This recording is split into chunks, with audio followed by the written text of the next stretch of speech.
અરે ઓ સાહેબ, આ એસપીસીસી ની અંદર ચેપ્ટર નંબર 2 એસપી છે એના સાહેબ હું બે વિડીયો તો જોઈ લીધા, ગુણો અને લાયકાત. સાહેબ બહુ સરસ મજાનો હતો સાહેબ. હવે આગળના વિડીયો ક્યારે લઈને આવો છો? તો વિદ્યાર્થી મિત્રો, આજે આપણે આ એસપી ચેપ્ટર નંબર 2 ની અંદર આગળના ટોપિક લેવા જઈ રહ્યા છીએ. ખાસ ધ્યાન રાખજો, આગળના કોઈ પણ ટોપિક જોવાના બાકી હોય, યસ હું તમને જ કહું છું કે આગળના કોઈ પણ ટોપિક જોવાના બાકી હોય તો હજી એકવાર સમય છે જોઈ લેજો. આ ગુણો અને લાયકાતોમાંથી અવશ્ય એક મુદ્દો વિદ્યાર્થી મિત્રો આવવાની સંભાવના પૂરેપૂરી રહેલી છે. ઓકે, આજે આપણે જે મુદ્દો લીધો છે એ મુદ્દાનું નામ છે કંપની સેક્રેટરીની નિમણૂક અંગેની જોગવાઈ. હવે જોગવાઈ ઉપરથી ખબર પડી જશે કે સાહેબ આ જોગવાઈ એક ધારાની અંદર આપેલી હશે, અને ધારો એટલે કયો આવશે એસપીસીસી માં? જે આ ચેપ્ટર ની અંદર કંપની ધારો 2013 જ આવવાનું છે. શરૂઆતમાં કહી દઉં કે વિદ્યાર્થી મિત્રો, આ મુદ્દો ચોક્કસ એવું કહેવા માંગે છે કે કાં તો એની નિમણૂક અને કાં તો સત્તાનો અંત, આ બે માંથી એક મુદ્દો અવશ્ય આવવાની સંભાવના પૂરેપૂરી રહેલી છે. શા માટે હું તમને કહી રહ્યો છું? કારણ કે ધોરણ 12 ની અંદર આને રિલેટેડ એક ટોપિક આવે છે, એનામાં અંત આવે છે. હવે સેક્રેટરીનો અંત નથી આવતો, તમને શરૂઆતમાં કીધું ત્યાં શેર હોલ્ડર તરીકે અથવા સભ્ય તરીકેનો અંત આવે છે. પણ અત્યારે આપણે જે કરવાના છે એ સેક્રેટરીના હોદ્દાની શરૂઆત આપણે સમજવાના છે, અથવા તો નિમણૂક કહી શકાય. આ મુદ્દાની અંદર ઘણા બધા એવા સરસ મજાના મુદ્દા આવવાના છે. હું ગેરંટી સાથે કહી શકું છું કાં તો આમાંથી 1 માર્કનો પ્રશ્ન આવશે, કાં તો આમાંથી 2 માર્કનો પ્રશ્ન આવશે, અથવા તો પ્રશ્ન પોતે તમને જોવા મળી શકે છે, ચોક્કસ ખાતરી છે. કારણ કે આ પ્રશ્ન મેં તમને કીધો, આ પ્રશ્ન લેવાનો રીઝન એ છે કે આના સાથે 2 ક્વેશ્ચન આપણે કરવાના છે. અત્યારે તમારા પાસે જે પણ સાહિત્ય ખાલી માત્ર 2 મિનિટ અથવા 1 મિનિટ માટે કરી અને નોટ ડાઉન કરવા માટે લખી નાખો કે આ પ્રશ્નની સાથે આપણે હજી એક પ્રશ્ન બીજો કરવાનો છે. બીજો પ્રશ્ન કયો છે ખબર છે? હોદ્દાનો અંત. આ 2 પ્રશ્નોમાંથી એક પ્રશ્ન સરસ મજાનો, પૂરા ચાન્સીસ છે. હવે આ પ્રશ્નની શરૂઆત હું તમને કહી દઉં કે અત્યારે તમે કોઈ પણ કંપનીની અંદર કંપની સેક્રેટરી તરીકે તમે જે છે એની નિમણૂક તમારી થવાની છે, તો કઈ કઈ જોગવાઈ આવશે, બસ એ મુદ્દાને ધ્યાનમાં લઈ બહુ પ્રેક્ટિકલ લેવાનું છે. અગાઉના વિડીયોમાં મેં તમને કીધું ગુણો અને લાયકાતની અંદર કે કંપની સેક્રેટરી, છોકરાઓ ધ્યાન રાખજો, અત્યારે કંપનીની અંદર કેએમપી કી મેનેજરિયલ પર્સન એટલે કે ચાવીરૂપ સંચાલકીય વ્યક્તિ તરીકે આને ઓળખવામાં આવે છે. ધ્યાન રાખજો. હવે ચાવીરૂપ સંચાલકીય વ્યક્તિ એટલે શું?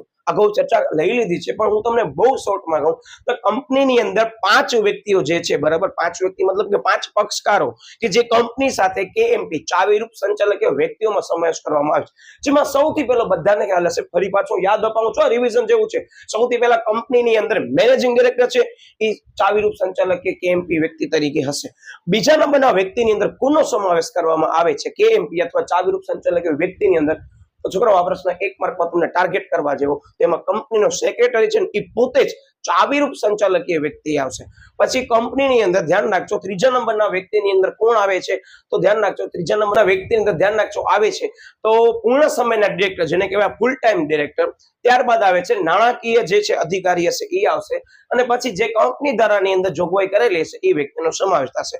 આ 5 જે મેં નામ કીધા એ રિવાઇન્ડ કરી ફરીથી સાંભળી લેજો, કારણ કે આ પ્રશ્ન 2 માર્કમાં આવી શકે છે. ક્લિયર? એટલે આ પ્રશ્નની અંદર જે 1 માર્કના પ્રશ્ન આવતા હશે ને એ પણ હું તમને અત્યારે અહીંયા જ કહી દઈશ. માત્ર તમારું ધ્યાન અહીંયા હોવું જોઈએ. તમે ઓલરેડી આગળના બધા જ વિડીયો આપણી ચેનલના જોઈ લીધા હશે, પૂરી ખાતરી છે કે તમને એના ઉપરથી ખ્યાલ આવી ગયો છે કે સાહેબ હવે એ જ કહેવાના છે કે કોઈ પણ સાહિત્ય થોડોક સમય તમે ઉપાડતા નહીં, તમારું ધ્યાન માત્ર અહીંયા હોવું જોઈએ. થોડાક સમય માટે તમે સમજી જાઓ કે કંપની સેક્રેટરી બનવાના છો, તમારા પાસે જે છે એ નિમણૂક થવાની લાયકાત આવી ગઈ છે. હવે લાયકાતને અનુરૂપ અમારા પાસે કંપની પાસે કઈ એવી જોગવાઈ રહેલી છે કે જે ધ્યાનમાં લેવાની છે, બસ આ જ મુદ્દો છે. બરાબર? બાકી ઓલરેડી આપણી ચેનલની અંદર અર્થશાસ્ત્ર, વાણિજ્ય સંચાલન તેમજ એસપીસીસી તમે માણી રહ્યા છો. આ બંને ધોરણના વિડીયો મૂકવામાં આવ્યા છે અને ટૂંક સમયની અંદર એક સરસ મજાનો મારો એવો પૂરેપૂરી ટ્રાય છે કે નવો સબ્જેક્ટ તમને જોવા મળી શકે. એટલે ખાસ ચેનલની અંદર જોડાયેલા રહેજો. તેમજ કદાચ એવું બની શકે કે તમને આ લિંક ફરતા મળે તો ખાસ ચેનલ સબસ્ક્રાઇબ કરી દેજો અને આપણા સોશિયલ મીડિયા માધ્યમોમાં જોડાઈ જાઓ. લિંક ડિસ્ક્રિપ્શનમાં આપી દીધેલ છે. ઓકે, હવે ક્વેશ્ચનની શરૂઆત કરી છે કે સેક્રેટરીની નિમણૂક અંગેની કંપની ધારાની જોગવાઈ અથવા ખાલી જોગવાઈ, કોઈ પણ શબ્દ કે નિમણૂક શબ્દ આવે ત્યારે આ જોગવાઈને ધ્યાનમાં રાખજો. બરાબર? ઓકે, શરૂઆતમાં આપણે થોડુંક રિવિઝન લીધું તો એ જ ફરી પાછો અહીંયા રિવાઇઝ થશે કે કંપનીઝ એક્ટ એટલે કે કંપની ધારા 2013 મુજબ કંપની સેક્રેટરીને, બરાબર, ધ્યાન રાખજો, આ રાઉન્ડ કરી નાખજો, તમારા પાસે પુસ્તક હોય તો ભલે, અધરવાઇઝ ધ્યાનમાં રાખજો, ચાવીરૂપ સંચાલકીય વ્યક્તિ તરીકે ઓળખવામાં આવે છે છોકરાઓ, જેને ઇંગ્લિશમાં કહેવાય કેએમપી કી મેનેજરિયલ પર્સન. ટૂંકમાં ચાવીરૂપ સંચાલકીય વ્યક્તિ એટલે શું? તો કંપનીની અંદર બધા જ લોકો જે છે એમાં જે મુખ્ય કેએમપી માં સમાવેશ થતા હશે એ પૈકી છે ને એ સંચાલનની અંદર ભાગ લેશે. જનરલી તમે સાંભળ્યું હશે સંચાલક મંડળ એટલે બોર્ડ ઓફ ડિરેક્ટરનું મંડળ સાથે પણ આ વ્યક્તિ સીએસ એટલે કંપનીનો સેક્રેટરી પોતે હશે. હવે આગળના ચેપ્ટરમાં આપણે ચર્ચા કરી લીધી, છતાં પણ છોકરાઓ હું તમને 1 થી 2 સેકન્ડ થોડુંક રિવિઝન કરાવું કે અત્યારે કંપનીની અંદર શા માટે જરૂર પડે. આ ચર્ચા ઓલરેડી કરી લીધી છે એટલે હું થોડુંક સ્પીડમાં લઈશ કે કંપનીની અંદર અત્યારે એમ સમજી લો કે હું કંપનીનો માલિક છું, મારા પાસે બધા પ્રમાણમાં એમ સમજી લો મૂડી બધી વસ્તુ છે, પણ મારા પાસે અત્યારે એવો વ્યક્તિ નથી જે કાયદાનો જાણકાર હોય, કંપની સાથે સંકળાયેલ હોય. તો હું શું કરીશ તો હું માલિક તરીકે તો મૂડી જ રોકાણ કરવાનું છું. કદાચ મારી કંપનીની અંદર શેર હોલ્ડર પણ હોય છોકરાઓ, તો હવે એ બધી વસ્તુને ધ્યાનમાં લઈ મારા કંપનીની અંદર સંચાલન યોગ્ય કાયદા મુજબ થાય છે કે નહીં એને ધ્યાનમાં લઈને આપણે કંપનીની અંદર કંપની સેક્રેટરી રાખવું જરૂરી છે. આ બેઝિક શરત છે, કહેવાય ને બેઝિક વસ્તુ છે, બહુ પાયાની બાબત. હવે એનામાં કઈ વસ્તુ ધ્યાનમાં લેવામાં આવે છે તો એ વસ્તુની અંદર જોગવાઈમાં ધ્યાન રાખજો. આ પ્રશ્ન 1, 2, 3 મેં તમને ચોખ્ખો કહી તો દરેક સેક્શનમાં આમાંથી એક પ્રશ્ન જોવા મળી શકે છે. અને છેલ્લે કાંઈ નહીં તો આનામાં એ જ કહી દેશે કે બીજા નંબરનો વ્યક્તિ કોણ છે કે જે ચાવીરૂપ સંચાલકમાં આવે કંપનીનો સેક્રેટરી. કેમ્પેની અંદર કોનો સમાવેશ કરવામાં આવે છે હમણાં જ મેં ચર્ચામાં લીધો. એ કંપની સેક્રેટરીની નિમણૂક કયા સંજોગોની અંદર કરવી ફરજિયાત છે, તો 5 કરોડ વાળો મુદ્દો આવશે. એટલે આ 1 માર્કના પ્રશ્ન જ છે, ધ્યાન રાખજો. યસ, શું કે છે અંદર કે ભરપાઈ થયેલી મૂડી ખાસ ધ્યાન રાખજો વિદ્યાર્થી મિત્રો, 5 કરોડ કે તેથી વધારે. હવે આ અપ એરોનો મીનિંગ શું થાય? હા સાહેબ અમને ખ્યાલ છે, અપ એરો એટલે વધારે. કે કોઈ પણ કંપની, તમને બધાને ખ્યાલ હશે વિદ્યાર્થી મિત્રો કે કંપનીને જ્યારે પણ નાણાંની જરૂરિયાત પડે ત્યારે જાહેર ભંડોળ લઈ આવે. હવે એમાં ઇક્વિટી શેર અને ડિબેન્ચર પણ હોઈ શકે, આ કંપની ઉપર આધાર રાખે છે. પણ આપણે એવો વિચારીએ કે કંપની અત્યારે ઓછીની મૂડી બહાર પાડે છે, જેમાં ઇક્વિટી શેર બહાર પાડે છે. ઇક્વિટી શેર 10 કરોડના બહાર પાડે, સાંભળજો. 10 કરોડના ઇક્વિટી શેર બહાર પાડે એનામાં એ લોકોનું લઘુત્તમ ભણું ભરાઈ ગયું. હવે લઘુત્તમ ભણો તમને મુદ્દો આ પછીના ચેપ્ટરમાં આવશે. એટલે વિશેષમાં અત્યારે હું બહુ બેઝિક રીતે કહી દઉં કે કમ્પલસરી ભરાવો જરૂરી છે, 90% ભરવું. એ પણ ભરાઈ ગયો. હવે એ ભરાઈ ગયો ત્યારબાદ આપણે ધ્યાન રાખજો વિદ્યાર્થી મિત્રો કે કંપનીની અંદર જે પણ લઘુત્તમ ભણું ભરાઈ ગયો એ લઘુત્તમ ભણાની અંદર ભરપાઈ થયેલી મૂડી, જેને ઇંગ્લિશમાં કહેવાય પેઇડ અપ કેપિટલ, કંપનીની જે છે એની અંદર કેપિટલ એટલે કે જે મૂડી છે એ ભરાઈ ગઈ છે. અને મૂડી ભરાઈ ગઈ છે એ 5 કરોડથી છોકરાઓ કેવી રીતે ધ્યાન રાખજો, 5 કરોડથી વધારે છે તો એટ એની હાઉ મીન્સ ફરજિયાત પ્રમાણમાં તમને કંપની સેક્રેટરીની નિમણૂક કરવી પડશે. આ ઓલરેડી આગળના ચેપ્ટરમાં આપણે લઈ લીધું હતું. હું રિવિઝન એટલે કરાવું છું, આનામાં પણ રિપીટ થાય છે અને 1 માર્કનો પ્રશ્ન આવી શકે છે કે એક્ઝામ્પલ તરીકે આ કેસ સ્ટડીમાં પૂછાઈ શકે. તમને બધાને ખ્યાલ છે કે અત્યારે પાઠ્યપુસ્તક મંડળ ગાંધીનગર દ્વારા ગુજરાતના દરેક શાળાની અંદર કેસ સ્ટડી અનુ પ્રશ્ન પૂછાવવાની જોગવાઈ કરેલી છે. આ જોગવાઈને ધ્યાનમાં લઈ પ્રશ્ન પૂછી કે તમે કંપનીની અંદર જે છે એ સંચાલક અથવા તો માલિક છો અને કંપનીની ભરપાઈ થયેલી મૂડી 5 કરોડથી વધારે છે, તો તમને શેની નિમણૂક કરવી ફરજિયાત બને છે? ખબર પડી કે 5 કરોડથી વધારે એટલે સાહેબ આવી કંપની સેક્રેટરી. હવે એ ફરાવીને પૂછી શકે. એક્ઝામ્પલ એટલે તમારા પાઠ્યપુસ્તકને અંતર્ગત હોવા જોઈએ. ઘરનામાં એક્ઝામ્પલ કોઈ ન પૂછી શકે. એટલે તમને બેઝિક તમને કીધું કેસ સ્ટડી કેમ આવે કે અત્યારે તમે તમારી કંપનીની અંદર એઝ અ કંપની સેક્રેટરી તરીકે કાર્ય કરો છો, તો એ કંપનીએ તમને તમારી જે છે નિમણૂક કરી, એ નિમણૂકની જોગવાઈ ક્યાં દર્શાવેલી હતી અને એ જોગવાઈની અંદર કઈ જોગવાઈ ફરજિયાત પ્રમાણમાં હતી કે કંપની સેક્રેટરી તરીકે તમારી નિમણૂક થઈ, એની ભરપાઈ થયેલી મૂડી 5 કરોડથી વધારે હશે. ત્યારે આ ધ્યાન રાખજો. આ હું વચ્ચે જ તમને કહી દઈશ, એટલે જરાય અહીંયા બર્ડન ન લેજો. ઘણા લોકો એમ કે સાહેબ આ કેસ સ્ટડી એટલે શું? હું તો ઘણી વાર કહું કેસ સ્ટડી એવી વસ્તુ છે કે જ્યાં સમજે છે ને વિદ્યાર્થી વિડીયો જોવે ત્યાં હું તમારી જ વાત કરું છું અને સમજાવીને રહીશ. એ સમજેલા વિદ્યાર્થીને કોઈ પણ જગ્યાએ કેસ સ્ટડીમાં વાંધો નહીં આવે હું ગેરંટી લઉં છું. પણ તમારો અહીંયા ધ્યાન હોવું જોઈએ. છેલ્લે સુધી જે હું ઉદાહરણ આપું છું માત્ર ધ્યાનમાં રાખવાના છે. પરીક્ષાની અંદર કેસ સ્ટડીમાં પૂછાય તો થોડુંક એનાલિસિસ કરવાનો, મતલબ થોડુંક વિચારવાનો, થિંકિંગ કરવાનો કે આ મુદ્દો જે મેં વાંચ્યો છે એમાં કયું છે, સમજવાનો. બીજી બાબત, પ્રશ્ન હંમેશા આ વિષયની દરેક થિયરી વિષય અંદર 2 વાર વાંચજો. મારી દરેક વિદ્યાર્થીને ડાયરેક્ટલી ભણાવતો ને જ્યારે ક્લાસમાં ત્યારે પણ એમ જ કહું કે ખાસ પ્રશ્ન 2 વાર વાંચજો. માત્ર જવાબ વાંચવાથી વિદ્યાર્થી મિત્રો પ્રશ્ન પરીક્ષામાં યાદ નહીં આવે. આ ખાસ કાળજી રાખજો. જ્યારે ઘરે વાંચન કરો છો ને, હું મારા દરેક વિદ્યાર્થીને એમ જ કહું કે જેને પૂરા માર્ક્સ લેવા છે ને એને મારો એક જ સૂત્ર યાદ રાખવાનો છે. આખા વર્ષની અંદર ધોરણ 11, 12 બંનેમાં આવ્યું. પ્રશ્ન શાંતિથી વાંચજો, પછી વિચારજો, અર્થઘટન કરજો, સમજજો, પછી જવાબ વાંચજો. માત્ર જવાબ વાંચવાથી પરીક્ષાની અંદર તમને યાદ નહીં આવે. આ હું જે કહું છું એ એમને નથી કહેતો. મને ખ્યાલ છે તમારા સાથે ભૂતકાળમાં અનુભવ બની ગયા છે, તો બસ એ કાળજી રાખજો. હજી આપણા પાસે ઘણો સમય છે, બરાબર. બાકી રિવિઝન માટે વિડીયો જોતા હો તો હવે તમે આદત પાડી નાખજો. યસ, હવે આવે છે આની અંદર બહુ બેસિક વસ્તુ. આ લાક્ષણિકતામાં આવી ગઈ સેક્રેટરીની. એ સેક્રેટરી તરીકે હંમેશા જીવંત વ્યક્તિની જ નિમણૂક થશે. કોઈ સંસ્થા કે પેઢીની કે ધંધાકીય એકમની સેક્રેટરી તરીકે નિમણૂક નહીં થાય. આ બધી બાબતોને ધ્યાનમાં લઈ આ ચેપ્ટરની અંદર ફરજ, જોગવાઈ, સત્તા, આ બધી વસ્તુ આપી છે. બરાબર. એટલે ખાસ આનામાં અમુક વસ્તુ કેવી છે ખબર છે, તમે કંપની સેક્રેટરી બની જાઓ, પેપર લખતી વખતે તમને બધા મુદ્દા યાદ આવશે. સાહેબે કીધું સૌથી પહેલા કંપની ધારો, ચાવીરૂપ સંચાલક એ વ્યક્તિ તરીકે. આ પ્રસ્તાવનામાં બે વસ્તુ આવી ગઈ. ત્રીજા નંબરનો મુદ્દો કે જે જોગવાઈ હતી, શું કંપનીની ભરપાઈ થયેલી મૂડી કમ્પલસરી કેટલી હોવી જોઈએ? યસ સાહેબ, 5 કરોડ થી વધારે હોવી જોઈએ. બીજી કન્ડિશન, કંપની સેક્રેટરી કોણ હોવો જોઈએ? સાહેબ જીવંત વ્યક્તિ હોવો જોઈએ કે સહી કરી શકે આ બધા દસ્તાવેજોની અંદર. વ્યક્તિ નહીં હોય તો સહી કેમ થાય? તમે કહો સાહેબ કંપનીનો સીલ સિક્કો માંડી ન ચાલે. કંપનીને થોડીને ખબર છે, એ તો કૃત્રિમ રીતે વ્યક્તિત્વ માનેલી છે કે એને કાયદા દ્વારા કૃત્રિમ વ્યક્તિત્વનું સ્વરૂપ આપવામાં આવે છે. એને ખબર ન હોય કાયદામાં શું ચેન્જ આવ્યો છે, પણ વ્યક્તિને ખબર હોય એટલે ધ્યાન રાખજો. બીજો મુદ્દો, યસ સાહેબ જીવંત વ્યક્તિ તરીકે જ જે છે વ્યક્તિ હશે એની નિમણૂક સેક્રેટરી તરીકે થઈ શકશે. કોઈ પણ સંસ્થા કે પેઢી કે ભાગીદારી જે પણ હશે પેઢી, એને કંપની સેક્રેટરી તરીકે નિમણૂક કરવામાં આવતી નથી. આ ધ્યાન રાખજો. Okay, yes. નિમણૂક પામનાર વ્યક્તિ અંડરલાઈન કરી નાખજો અથવા તમે નોટ કરજો કે કંપની જે છે વ્યક્તિ એ કંપની સેક્રેટરીઝ ઓફ ઇન્ડિયાનું પ્રમાણપત્ર ધરાવતો હોવો જોઈએ. હવે તમે સાંભળ્યું હશે, સીએ કોણ હોય? કે જેને ICAI દ્વારા સીએ ની ડિગ્રી પ્રાપ્ત કરેલી હોય એ સીએ બની શકે, એટલે કે ઓડિટ કરી શકે એ. બરાબર. તો હવે કંપની સેક્રેટરી કોણ બની શકે? સાહેબ એની લાયકાતમાં પણ આપણે સમજી ગયા હતા કે એના પાસે કંપની સેક્રેટરીઝ ઓફ ઇન્ડિયાનું પ્રમાણપત્ર એટલે કે ડિગ્રી હોવી જોઈએ CS ની. ટૂંકમાં એ જ કે છે. જો આ બધી વસ્તુ કેવી છે, તમે પરીક્ષામાં બેઠા હશો ને તમને પોતે રિયલાઇઝ થશે કે હા સાહેબ આ પ્રેક્ટિકલ મુદ્દો છે, એટલે ગોખતા નહીં. બરાબર. Okay, yes. નાદાર એટલે કે જે વ્યક્તિ બેંકરપ્સી ડિક્લેર કરેલો છે એને ક્યારે કંપની સેક્રેટરી તરીકે નિમણૂક નહીં કરો. બેસ્ટ એક્ઝામ્પલ આપો, આપણા બધાની કંપની છે, આપણે માનીને ચાલી બધા લોકો ઇક્વલી પ્રમાણની અંદર જે છે એનામાં મૂડી રોકાણ કર્યું છે. હવે આપણી કંપનીની અંદર કોઈ એવો વ્યક્તિ લઈ આવશું કે જેનું ઓલરેડી જે છે એના પર દેવું વધી ગયું હોય અને દેવું ચૂકવવા માટે સમજ નથી, તેને અદાલત દ્વારા તેને નાદાર જાહેર કરવામાં. નાદાર મતલબ શું? કે એના ઉપર દેવું હતું ચૂકવી શકે એમ નથી, એવું કોર્ટે પણ કહી દીધું છે. હવે એ વ્યક્તિ પૂરેપૂરા પૈસા નહીં ચૂકવે તમને, તેવા વ્યક્તિને કંપની સેક્રેટરી બનાવાય? અરે સાહેબ ન બનાવાય, નકર આપણી કંપનીની છાપ ખરાબ ઊભી થાય.